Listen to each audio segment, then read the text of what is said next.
Hallelujah. Is anybody in the house? Hallelujah. Okay. Okay. I thought I was all here by myself. That was going to be scary because I see people. I'd have to leave. Oh, my goodness. Well, good evening, everyone. God bless you. My name is, I have so many names at church here. I don't know which one, but I answer all of them because they're all good. Amen. But my name is Dr. Ngozi Ukeje. I am a minister here at Faith Christian Center Church under our wonderful pastor's tutelage. I have been so blessed to be part of this ministry. And if you don't quite understand why God brought you here, sit back and ask him the question why. Because if you're not learning anything from our pastors, it means you're not listening. Because they have been truly anointed to take us to the next level. And unless you are open and your spirit is heart open, you are going to still be where you are. Nowhere. Thank you so much, Pastor. I really appreciate the opportunity to be in front of my brothers and sisters. It's a blessing. And so without much ado, because, we have a time clock. So we're going to get into the word. The Lord gave me this message because when Pastor called me, they say be ready in season or out of season. Well, when Pastor called me, I wasn't quite ready in season, okay? Because I wasn't expecting the call. But once he called, once he texted, I responded, yes, I can. And then I went to praying. I said, okay, Lord, you knew this was going to happen. There's probably a reason why I was home. So I got the call or the text. You knew this was going to happen, so give me a word for your people. And within 60 seconds, he said, this is what I want you to talk about. I said, oh, okay. So I went to studying. Because our pastor says you always have to do what? Study to show yourself approved. Don't walk around thinking you know it. Because guess what? That little, I call them gremlins, that are out there are going to trip you up.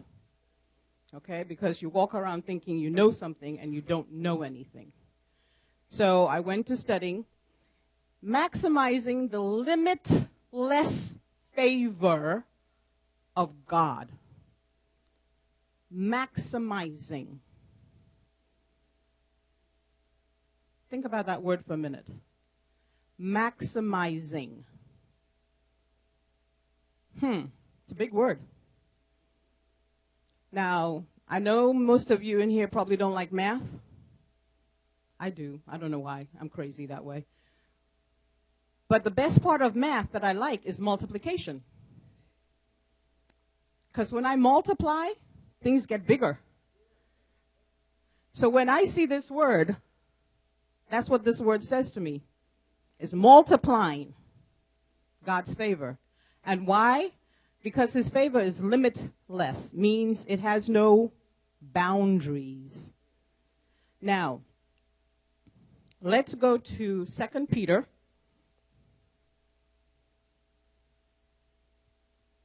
2 Peter chapter 2, that's going to be our foundational passage for tonight. We'll have a few more, but we'll start there. 2 Peter chapter 1, verse 2. 2 Peter chapter 1, verse 2 says,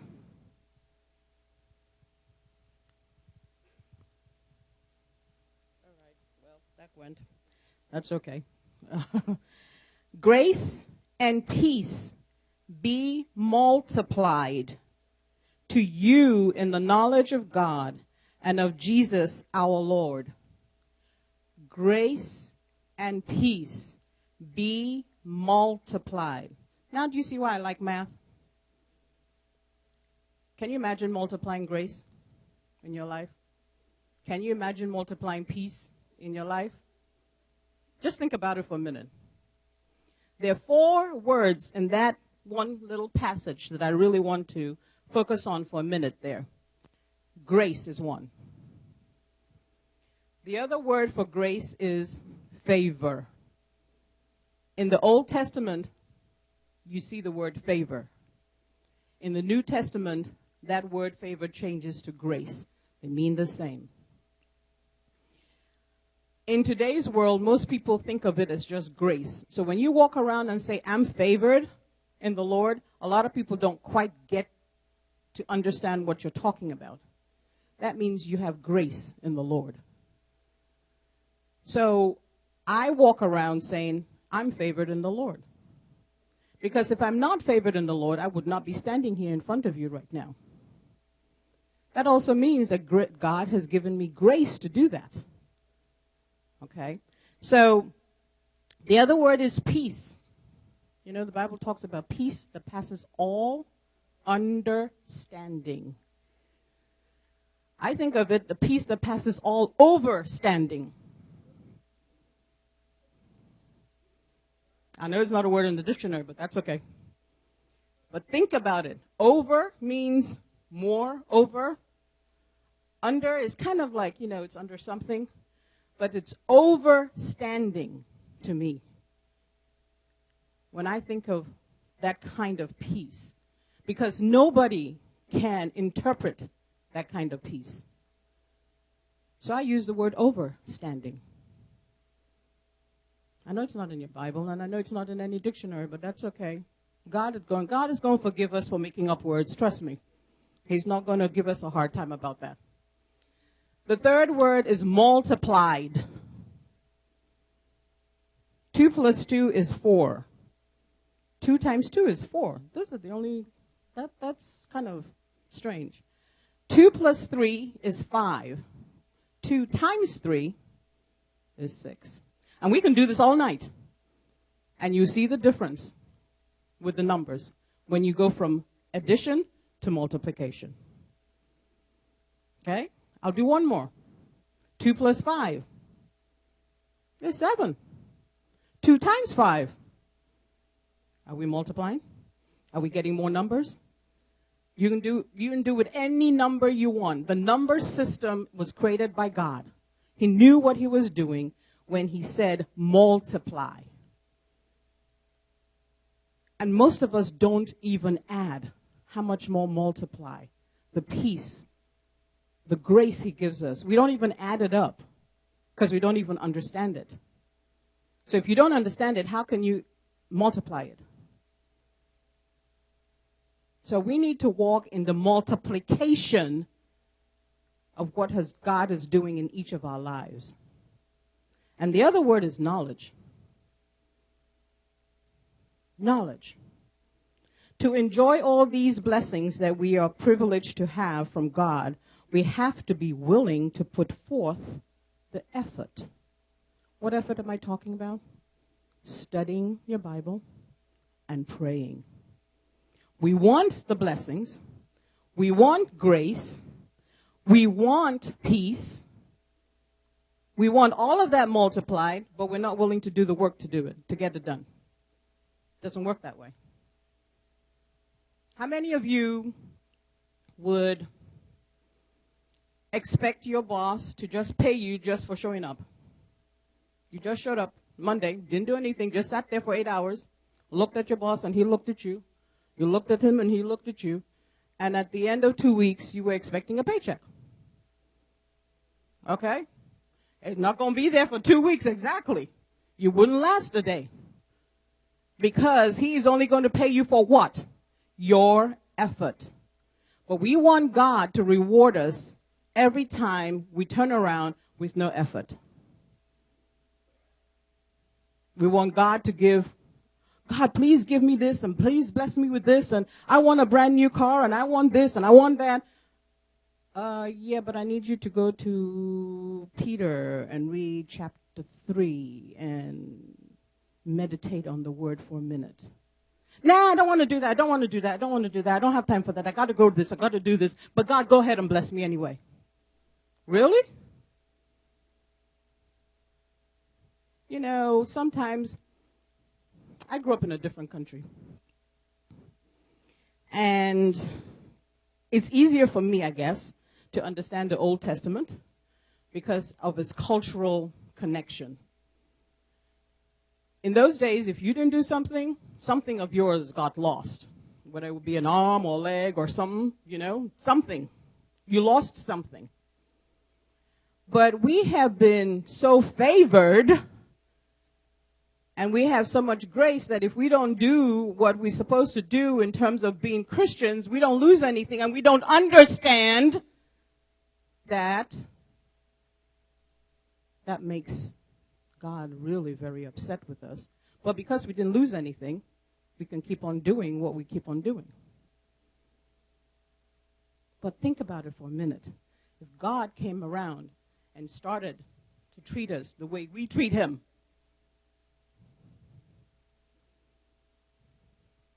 just think about your day-to-day.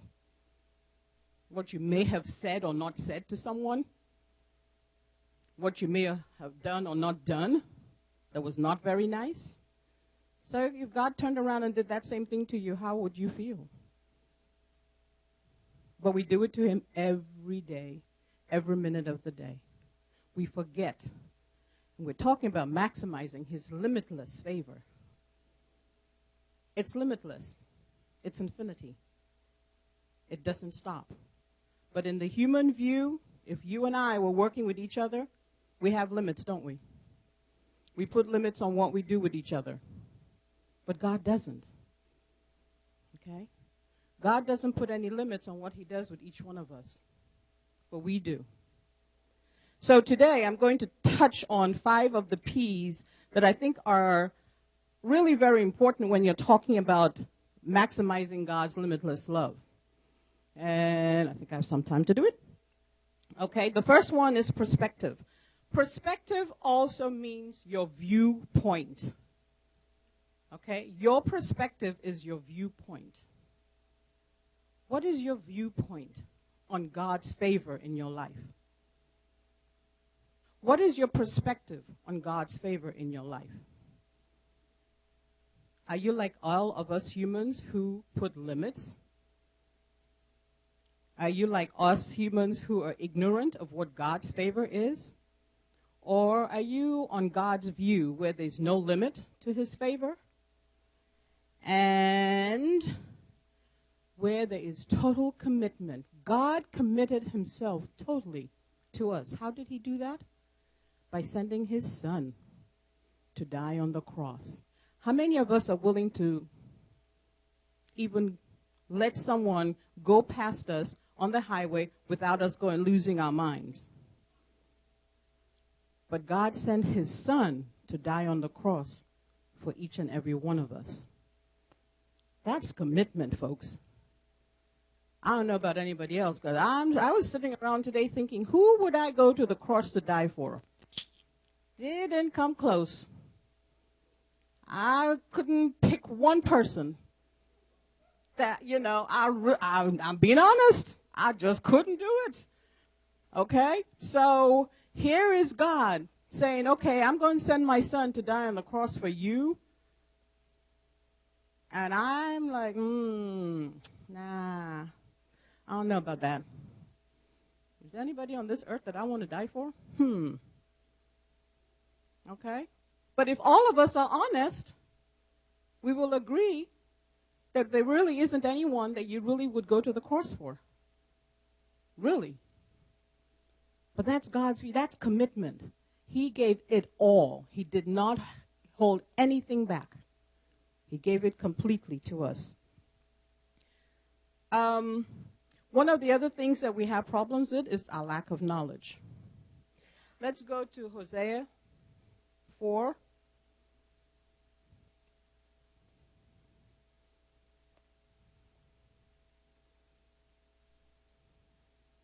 Verse 6, it says, "My people are destroyed for lack of knowledge. Because you have rejected knowledge, I also will reject you from being priest for me. Because you have forgotten the law of your God, I also will forget your children.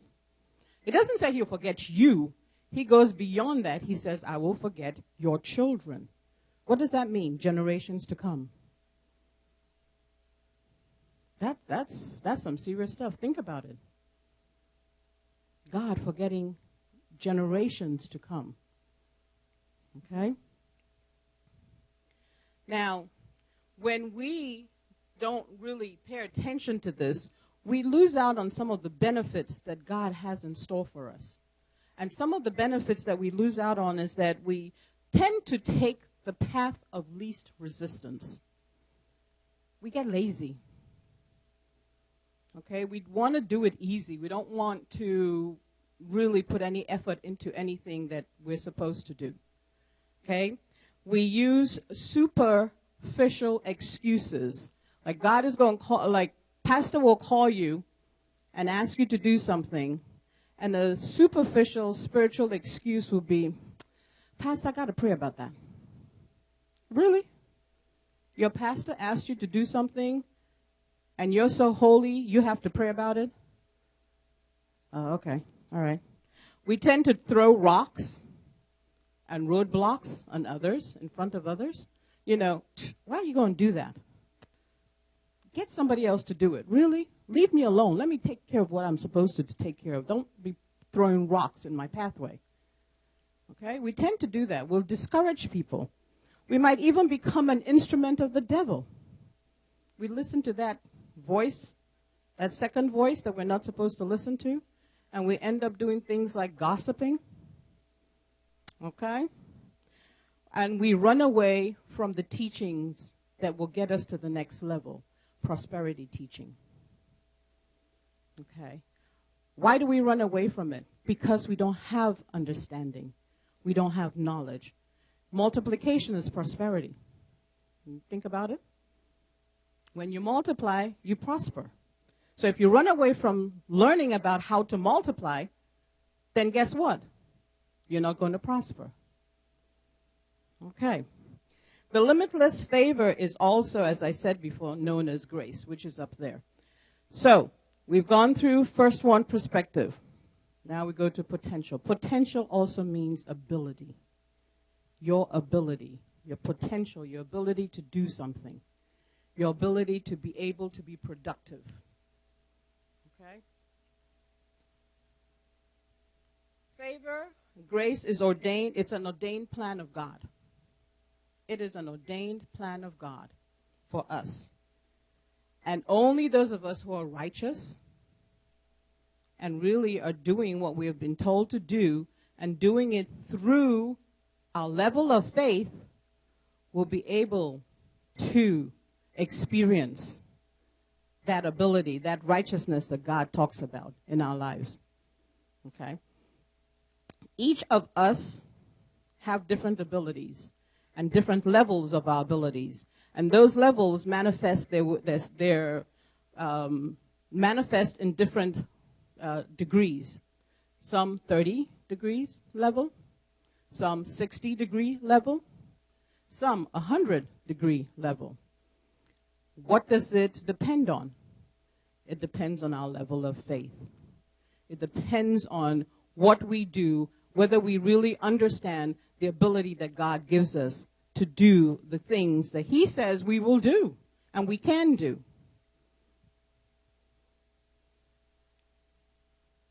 There are 4 levels to our potential or to our ability. One level would be promotional level. Okay? When you have ability, you can get promoted. Right?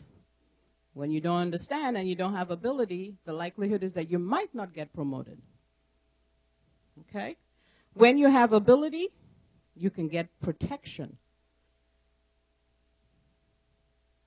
When you have ability, you can have preservation. You can be preserved. And when you have ability, you can have provisions. Some stories in the Bible that will fall in place with that. For promotion, think about Joseph. Think about Joseph's life. Was his life full of promotions? Even in spite of what he went through, He was promoted to one of the highest levels in the kingdom at the time. How about protection? How about Moses? Moses was protected. He said, I can't do it. I'm afraid. And God said, go in my name. That's protection. Can you imagine God sending you somewhere in his name? Wow. That's a supernatural protection that you can't get from anywhere. Okay? Then you have preservation. Let's think about Esther in the Bible. She actually put her life between the king and her people. So she preserved her people and her culture by just being that person who said, I will stand up. If I die, let it be. Remember before I talked to you about, I don't know who I was down the cross for? Well, Esther knew.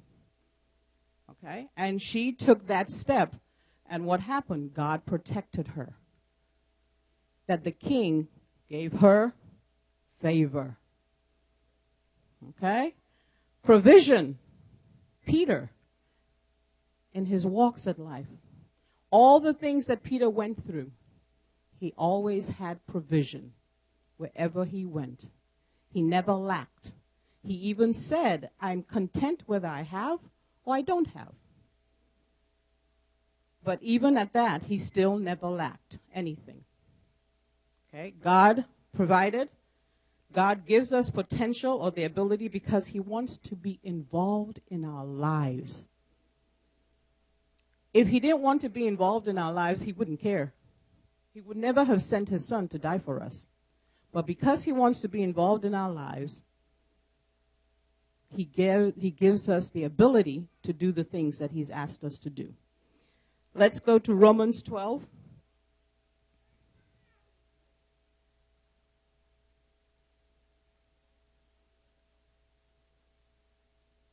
Romans 12.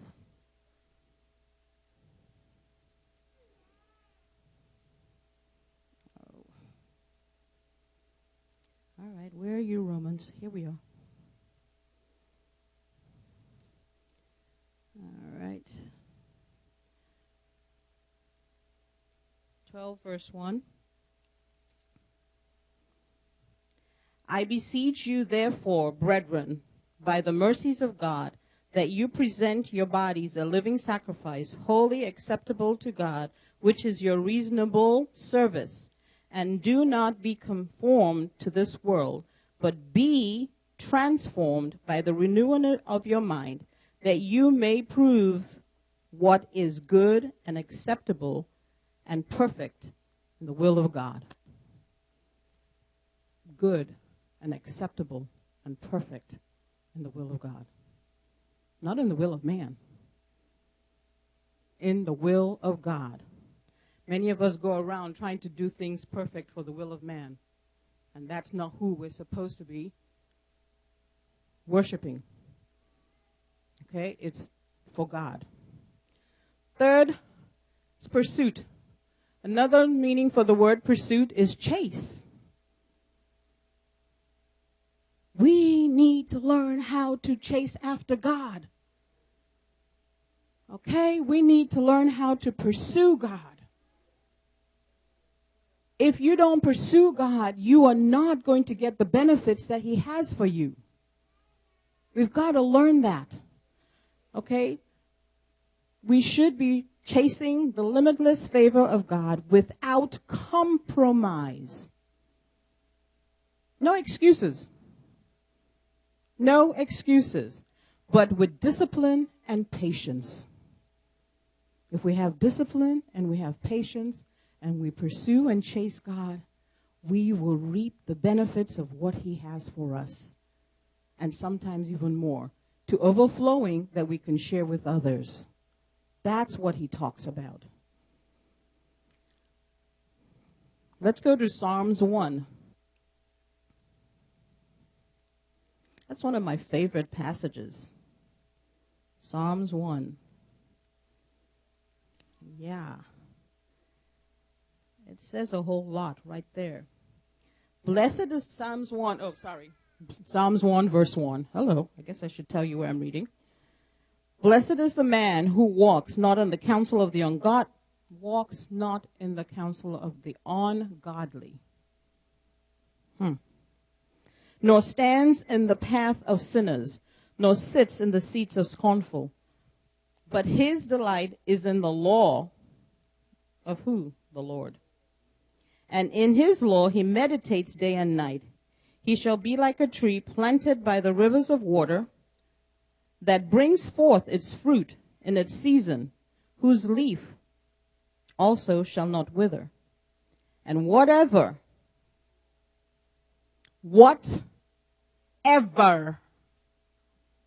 doesn't say some ever. That's not a word, is it? But that's okay. It doesn't say maybe ever. It says whatever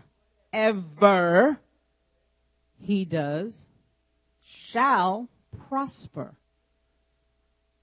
I don't know how people read the Bible, but when I see words like whatever, all, never, I kind of wake up. Okay, because that tells me there's no other side to that word. Whatever is whatever. It doesn't say, well, maybe your car will prosper because you'll have gas in it and you'll be able to go somewhere. Or it doesn't say something like, well, maybe you'll be able to pay your mortgage or your rent today and that's the only thing that will prosper. It says whatever. Whatever. Okay, that means that there's nothing left out. Okay. For that to happen, we must choose God's plan. Not man's plan. We've got to choose God's plan. We must consecrate ourselves. That's a big word, consecrate. Some of us don't quite know what that means.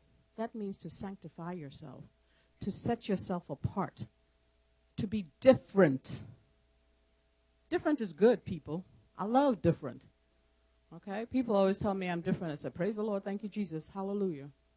Okay? To inform ourselves. How do we inform ourselves? We must read our word, our instructions. God has left some powerful instructions for us. We need to read them. We need to use them. Trust me, if we use everything that's in the Bible, we won't lack for anything. Not one thing. We must also saturate ourselves with God's word. Saturate yourselves. You know, some of you have sleepless nights, insomnia. Yeah, some of us have insomnia. Okay? Why? Because we're worrying about stuff. God says for us to do what about worry? Not to worry. If we saturate ourselves with the Word of God, those times when we're worrying, what will we be doing? Regurgitating those words of God into our spirit and calming our spirit. Okay? You start to talk to God, trust me, you'll fall asleep. You will fall asleep. There's no doubt about it. Okay? But when you start to talk to man in your head, you're not going to get any sleep that night. Okay? So I have those kinds of nights when I have sleepless nights, and then I turn around and it's 6 o'clock in the morning. Then I start to blame myself, because God, you know what? I know I did something wrong, but I got to get some sleep. So kind of give me 2 hours and make it feel like 8 hours. And he's like, yeah, really, seriously? When you were supposed to be asleep at midnight, what the heck were you doing? Okay? But that's what we do. And then we ask God to take care of the mess that we've done. And he said, well, I needed you to go to bed earlier. Then you would have your 8 hours of sleep and you would feel better. Sweet rest, exactly. Okay? We must be deliberate in what we do.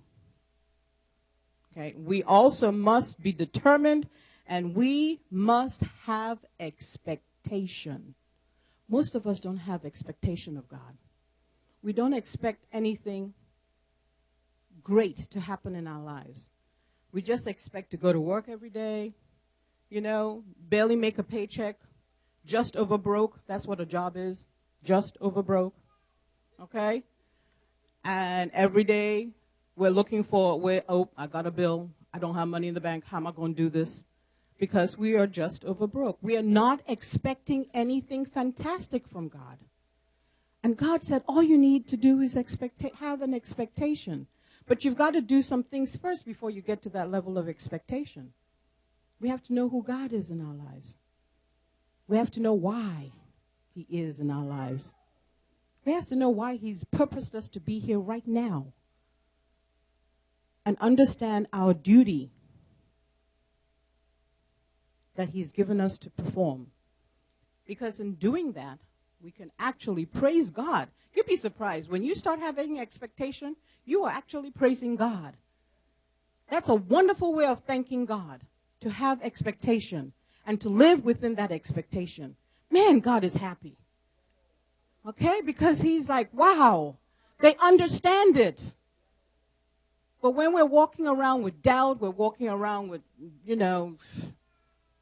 I can't even think of all the words you can explain how we walk around sometimes. God is like, wow, don't they understand that whole world is created for them? Don't they understand that there's nothing better that I would like to do than to see them be successful? Wow. Okay, number 4. Perseverance. Another word for perseverance is determination. Determination. Dogged determination, which means you don't let anything get in your way. You persevere. You go through. Trust me, you start persevering, you are going to be persecuted. There's no two ways about it. Because that gremlin I talked about also knows what's going to happen when you start to receive the rewards that God has in store for you because you're persevering. So he's going to send people who are going to be jealous of you. He's going to send people who are envious of you. He's going to send all kinds of things your way. He's going to throw all those roadblocks. And he's going to get people who say, yeah, you know what? She just talks like she always got it. Well. Excuse me. What is her problem? Yeah. But guess what? You don't have a problem because you're doing what God has called you to do. Don't worry about the other people. They'll get it sooner or later. And if they don't, oh well. But keep persevering. You've got to get to the point of great determination that you don't turn back no matter what. Let's go to Hebrews.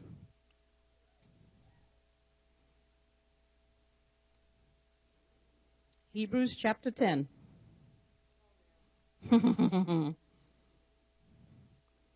Yep, Hebrews chapter 10. That's another. Verse 35. Yep. That's it. Verse 35. Therefore, do not cast away your confidence, which has great reward. Your confidence, which has great reward. For you have need of endurance, so that after you have done the will of God, you may receive the promise. After you have done what? His will, not mine, his will. You will receive the promise. The promise is that multiplication, that favor, that maximizing, limitless favor of God. That's his promise. Oh my gosh. Being determined about God's favor can answer your prayers. It can open doors of opportunity. It can also bring, as I said, people who are envious of you, who are jealous, and who will persecute you, but we're just going to move those people to the side. It can help you win in negotiations. If you're at a negotiating table, wow, think about it. You've been determined, you've been doing what you're supposed to do, you can get that contract over and above everybody else. It can promote you even when you don't have the qualifications. Just being determined. And it can provide preferential treatment amongst everybody else. You will get picked out of the crowd to go do the good stuff. People will be saying, why her? Or why him? Ha! The limitless favor of God, that's why. Okay? But to get there, you have to have done something. What? You have to know who God is and live according to his word, not man's word. Now, since Satan knows the end result of your perseverance, your determination, he deploys decoys and roadblocks to erode, to steal from you, and to get you to quit. I'm here to tell you, do not quit, but persevere forever. Do not quit. As bad as it might seem, do not quit. I stand here today telling you, there are times I've had times in my life where I've said, okay, you know what? I just can't do this anymore, Lord. This is just not working. I'm just going to quit, leave it, forget it, move on. And there's always been someone who will call me or send me a letter or something, and that would be that word that I need to get me to pull up my bootstraps and continue doing what God has called me to do. So even in the time where you think, okay, this is it, I'm at my bottom, I'm my last, I can't do it anymore, that's when God says, no, we're going to start all over again. And guess what? If you do it my way, you will surpass all of this. Amen. Last one is partnership. Partnership, another word for partnership is collaboration. Collaboration means getting together with others to do stuff. Collaborating.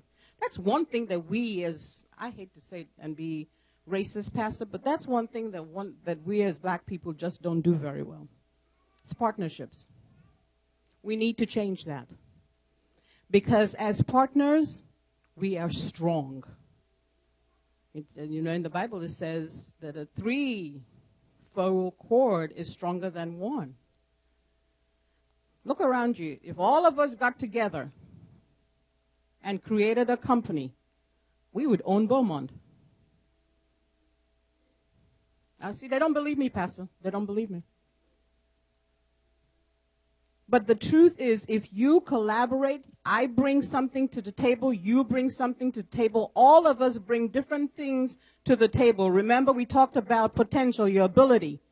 We bring all of our abilities to the table, and we put all those abilities together, and we can create. That's what God wants us to do, to collaborate with one another. Okay? But we have been so messed up in our mindset that collaboration is a negative word. But the rest of the world around us is collaborating. And they're owning stuff, and they're buying stuff, and they're doing, and they're building, and they're creating, and they're owning, and they're multiplying. And we're not. But that's what God wants us to do. He has it in there. Partnership. Collaborate. The partnership, this collaboration, not everybody qualifies for it. And we all know that. But we can all qualify if we decide to do it God's way. This is where Satan comes in. He tries to sow seeds of resentment, strife, and confusion. And that's what we're dealing with now. So that our partnerships start to have weak links. Can you imagine if all the members of Faith Christian Center Church got together in a partnership, whatever we decided that partnership was, and we went out there to change the world? pastor in the past has asked us to come and evangelize around our neighborhoods. The 2 times we did it, the same number of people showed up. If we had 5 more people, my gosh, imagine how many more houses we could have gone to, how many more lives we could have touched.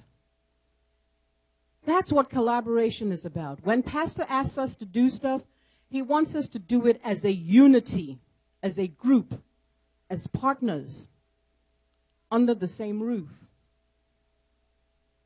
What a marvelous thing it would be to see FCC in Lights as the biggest partnership in Beaumont. Think about that for a minute. That's that rewards we were talking about. That's that promise that God was talking about. Okay? And God does this because he wants us to get to that next level. There is so much at the next level that we are all missing because we don't want to do what we're supposed to do. Okay? Now, all these 5 points kind of apex at a point. And I have a question mark there, and people are probably wondering, what is that question mark there for? It all apexes into stewardship. Okay? To be a good steward, you have to have some kind of perspective, don't you?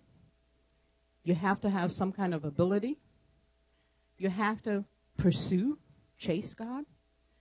You have to be willing to persevere and to stick with it and not quit. And you have to be willing to be part of a team. That's how stewardship works.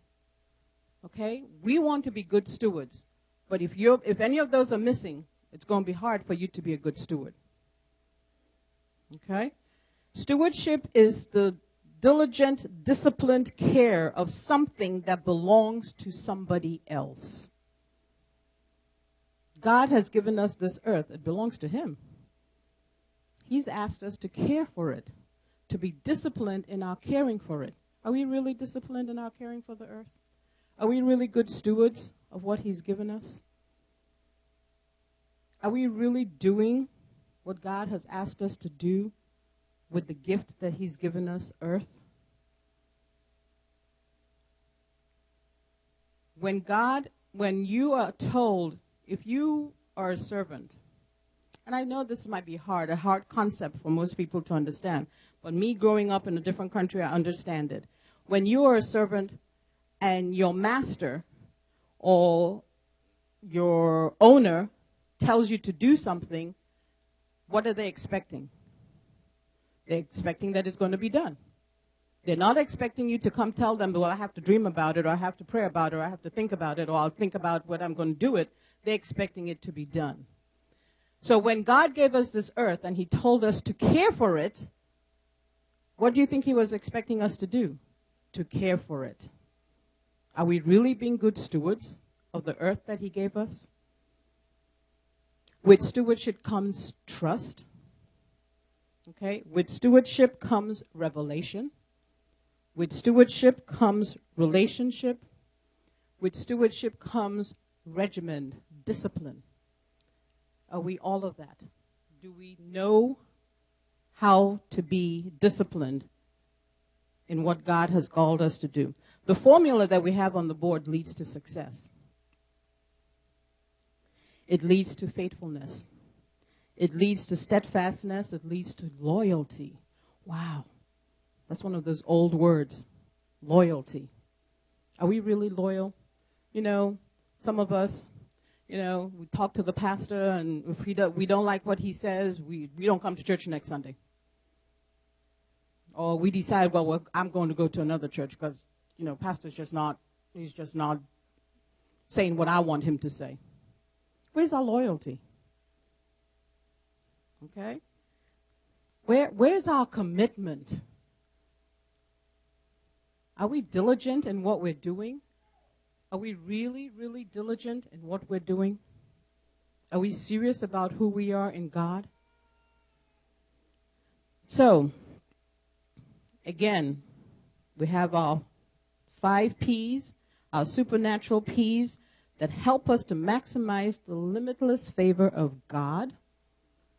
And those 5 P's fall into this tunnel of success, faithfulness, steadfastness, loyalty, diligence, and commitment. It is great when we do all of that because God is so wonderful and He rewards us. I want to take a minute or two as I'm ending to read this. So if you just can bear with me for a minute. This is out of a book called Taking Pieces of Heaven to Places of Hell on Earth. It's about true religion. 90 days. Do you ever wonder how you would live if you were told you had just 90 days left? Would you live any differently? What would you do with those days? Another website called 43things.com allows you to join others in making a list of things you want to do before dying. Here are a few things people listed. Fall in love. Get a tattoo. Oh, Lord. Learn to surf. Meet the Dalai Lama. Pay off my student loans. Well, I would hope so. Learn Spanish. Change the world. Quit my job. That sounds wonderful. Move out. Woohoo! Those of us who have teenagers, we know what that looks like. Backpack through Europe. Dance in the rain. Make more friends. And maybe we'll pray. The recent movie, The Bucket List, made popular the idea of doing everything you've ever dreamed of doing before you die. But in a very real way, skydiving, bungee jumping, and seeing the Taj Mahal and the Great Wall of China just don't mean that much, really. There's got to be more. If you have just one life to live, and your life is a most important life, then by all means, make it matter. If I had just 90 days, every moment would carry meaning. Driving my kids to school would no longer be a chore, it would be a joy. I would never hurry through dinner with friends. I would stop taking naps. I might live with some urgency. I might not procrastinate. I would not wait for tomorrow. Most importantly, I would give my life to Christ and His kingdom. I would try to stop making this life all about me and make it more about Him. I would do my best to live that way today. If you have just 90 days, then there are no average days. There are no throwaway days. God opens doors and gives opportunities, but He also takes them away. You don't have potential forever. David asked that God not allow him to forget this truth. Lord, remind me how brief my life on earth will be. Remind me that my days are numbered, how fleeting my life is. You have made my life no longer than the width of my hand. The width of your hand. Think about it. My entire lifetime is just a moment to you. At best, each of us is but a breath. And when you have time, go to Psalms 39 and read verse 4 and 5. If you don't value today, you are sure to live with regrets. Dying while healthy, rich, and free, enough to drink life to the last drop, gives great press. But I'm not sure everyone knows what to do with their lives, even if they only had 90 days. Thank you. God bless you.